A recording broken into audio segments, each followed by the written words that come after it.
Welcome back. Here is yet another episode of Vlogmas. I swear we're going to make it through this rest of the days till Christmas. Today we're going to make some sublimation tumblers for my daughter's teachers. This is Christmas teachers gifts, sublimation tumblers.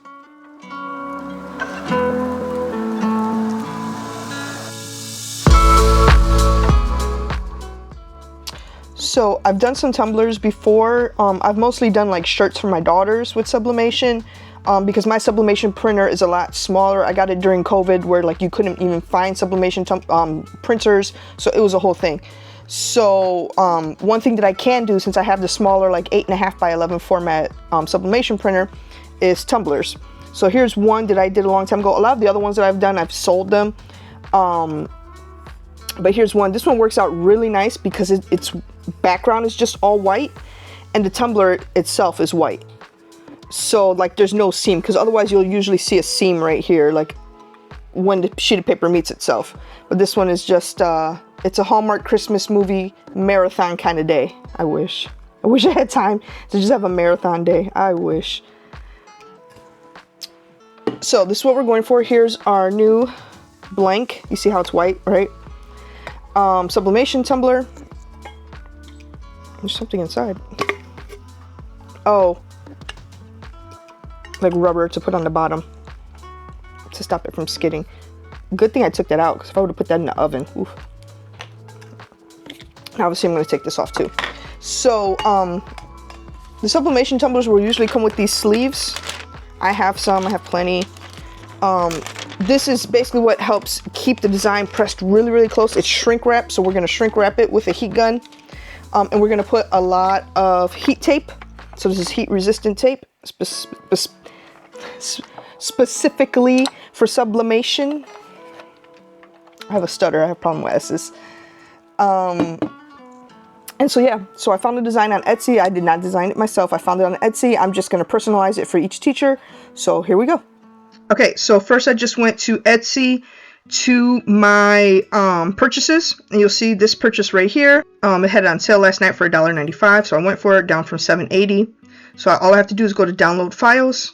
Gives you some information. Apparently there's 11 free designs. That's cool. You'll see there's different sizes. So there's 20 ounce tapered, 20 ounce straight, 30 ounce tapered, and 30 ounces straight. Mine are 20 ounces and they are straight. So you see it's straight. Tapered would mean it's like more like a cup, where it's not straight up and down. It's tapered. So we're not doing that. That's a lot harder to do. We're just doing the straight ones. So again, this is just a 20 ounce straight skinny tumbler, it's also called. So I can download all of them, but right now I just need this one, so I'm just gonna click download. So you see it goes right here. So I'm using Google Chrome. It'll go right here. I have all of my downloads saved directly to my desktop. That's just what I've always done, so that I can find it easily. But you can go right here and just open the file, and there it is. Next thing I want to do is open it up in something that I can print it from. Kind of what's easier for me to pull it down exactly to size, because this is very much to size. Like you have to go down to like the centimeter to the millimeter, whatever, is Microsoft Word. That just seems to work for me. Okay, so this is one that I've done before. These sold like hotcakes, honestly.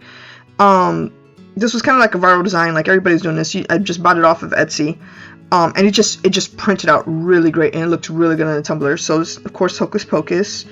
Now, like I said, it's down to like the decimal point in order for it to print right and to cover the whole thing. So this one, I had it set at 8.06 inches in height by 9.25 inches in width. So what I'm going to do is open up the new design in this document and put it to the same size. Insert picture from this device. Again, this is just Microsoft Word, and I do have, and here's where it's saved. I do have this in landscape format, meaning it's wider than it is taller, so not portrait. So see here, I can manipulate the sides. So I'm going to try and put in the same dimensions and see how much trouble it gives me.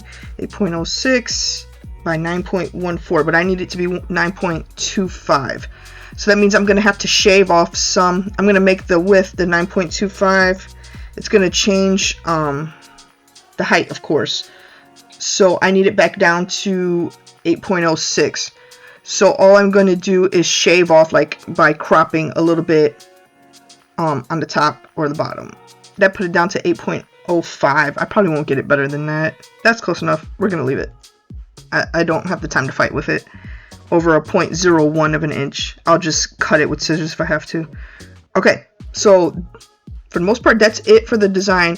Now I do have to put their names here, so I'm just gonna like insert a text box. The teacher's name is Miss B, but you see how it's got the white background, and obviously it's not big enough.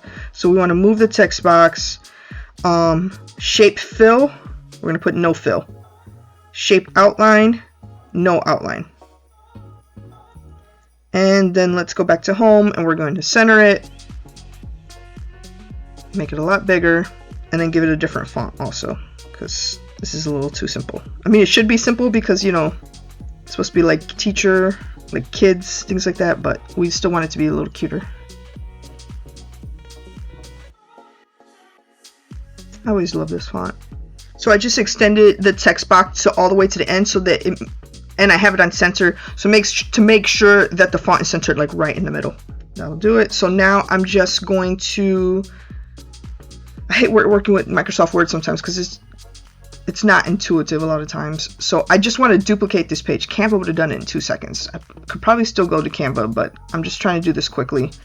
I guess I'll just copy and paste it. Okay, so it's already the size that we wanted. I wanted the text box to come too, but apparently not. Apparently that was too much to ask for Microsoft Word. Okay, so for the most part, that's set up how I want it. We're just gonna see how it works out. So I already have my sublimation printer set up, and I have a printing profile in Microsoft Word. So I'm gonna go to print, or for this printer. So I have to switch printers, and it is the Epson. You see it says ready. I did get it ready. Okay, it's been a while. I'm trying to get back into this. Okay, so if you see, I went to printer properties. Now within printer properties for my Epson, because you can only do sublimation with certain printers. If you all want a full tutorial, like a little academy on sublimation, let me know, comment down below, and I'll just do more in depth all the way from the beginning of how to create the profile and everything. So you see, anyways, here in my printing presets, at the bottom I have Sublimation Basic and Sublimation Mirrored. The only difference between the two is that the mirrored one is automatically set up to be mirrored. I left the other one alone. So this is what I need, and I have my colors set up how I want it. Now for this design, I may have to adjust those colors. We'll see. We're gonna have to do like a practice run and see how it comes out. So I'm just gonna click OK. And then I just have to load my printer with a sub paper, which is sublimation paper. The ink's already loaded in there, and all I have to do is print it and then keep going from there. Okay, so the first one printed, second one's still going. The one big thing about sublimation, it's always going to print real dull. Like, this is not how the final product's going to look. It has something to do with the ink. Like, it doesn't get activated until the heat is applied. So do not worry about that. Now, mine, probably because it's been a while since I've used it, it printed with like some ink on the corner here, which is really annoying, but I don't want to waste all this ink plus the paper, so I'm going to try it out. That gets cut off anyway, so I'm going to go ahead and use my paper cutter. The big thing is to make sure you get all the white off, because any color that you see, any white, it's going to show up on the final product.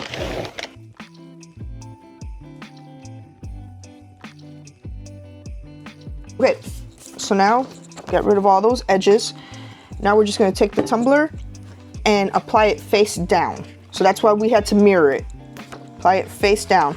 And the big thing is you have to get this as tight as possible. And when you think that's tight, you got to go tighter. And then that's when you apply your heat tape. So what's good to do is to put one piece of tape on the edge to kind of be your anchor.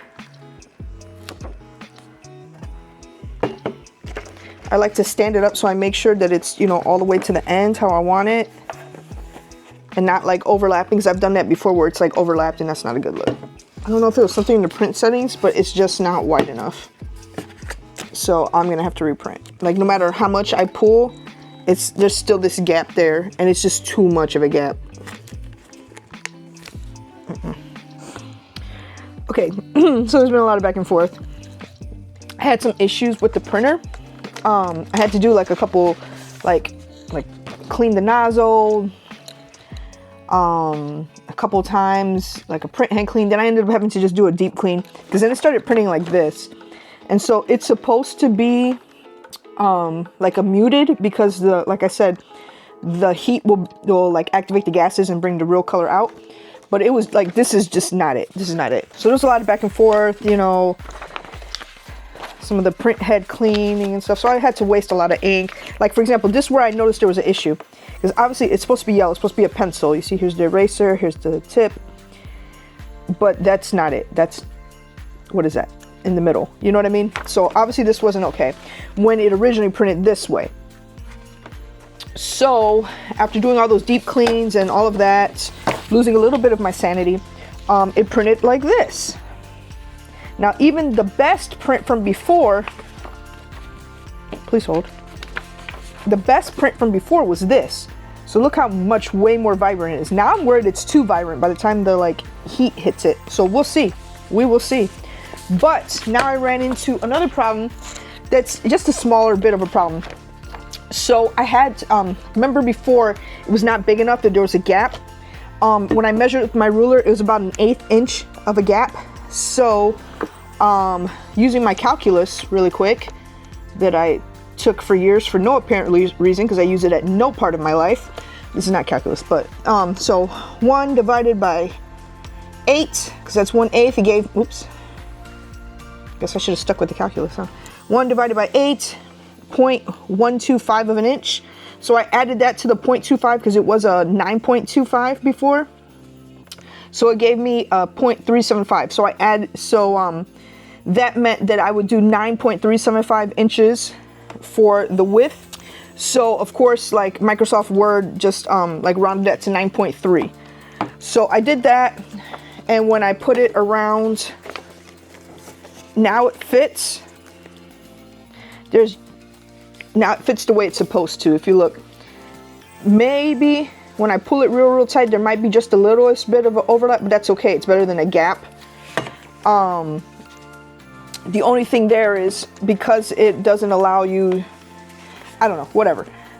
Once it changes the width, it changes the height. So if you see, it's a little bit too tall now, just a bit. Like it could fold over, and then that's going to be a pain. So I'm just going to trim it again. And I'll do the same thing with the other one. I haven't cut this one at all yet, so I'll just cut off all the white. Then I'll make sure I'll trim a little bit more on the like pink eraser, or on the bottom, or both. So let's try taping this one more time.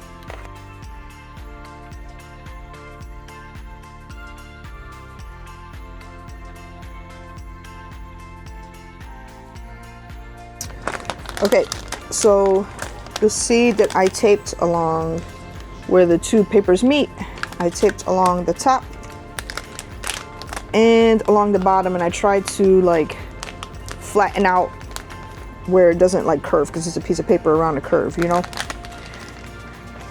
And all we can do from here is pray, because the main thing is you need it to be like very ridiculously snug, because that's how the design will transfer. So here's shrink wrap. I have my heat gloves on. It's not just a fashion statement.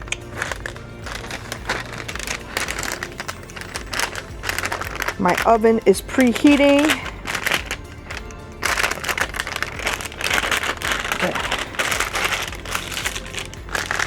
Okay.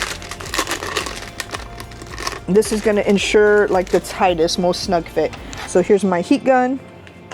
Heat gloves on so I don't burn myself. Let's go for it.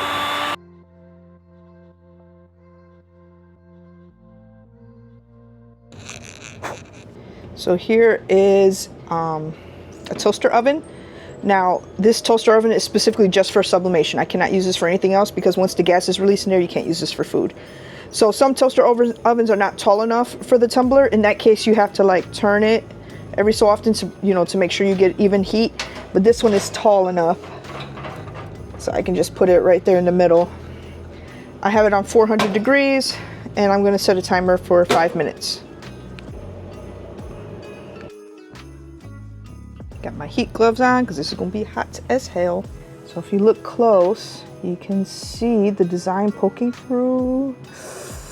It looks good from here. I hope it looks good once it's off. But this is like super hot right now. I don't have a death wish, so I'm going to let it cool down a little bit before I start attacking it. And then I also have my handy dandy, where's it at? X-Acto knife to help me break through some of the tape and stuff like that, or at least like lift it up.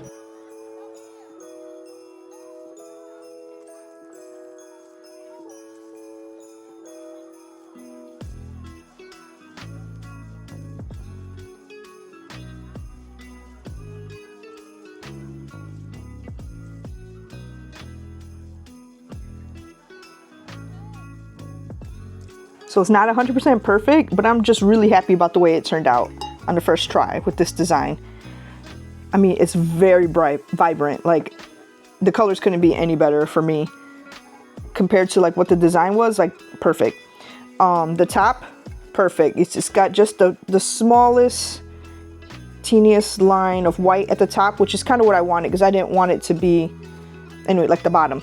You know, the line here where it meets, I told you there's always going to be a line. If it's not white, like this one, you can't see the line because it's all white. So there's always going to be a line. The line down here at least is a little bit better. Right here, it's a little bit muddied. I don't think I want to redo the whole thing just for that.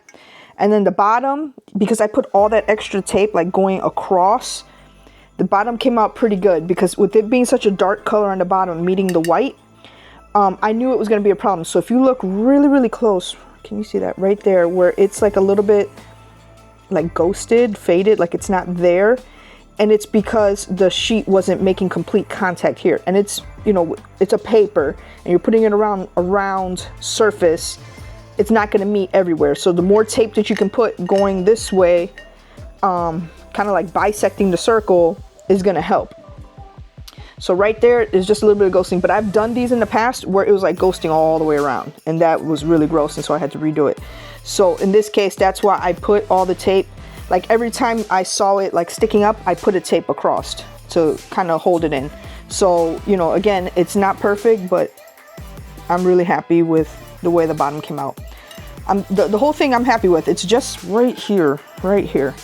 So I didn't do the other tumbler just because I think I might have cut it a little bit at an angle at some point when I was trimming it, and so it didn't fit correctly on here, so I have to reprint it. And so then at that point I was like, well, I'm just gonna go ahead with this, because I'd rather not waste two tumblers if it doesn't come out right. Like if the design is wrong, the colors are wrong, or something like that. So now that I know it's good, I'm gonna go ahead and make the other one. You'll see that soon.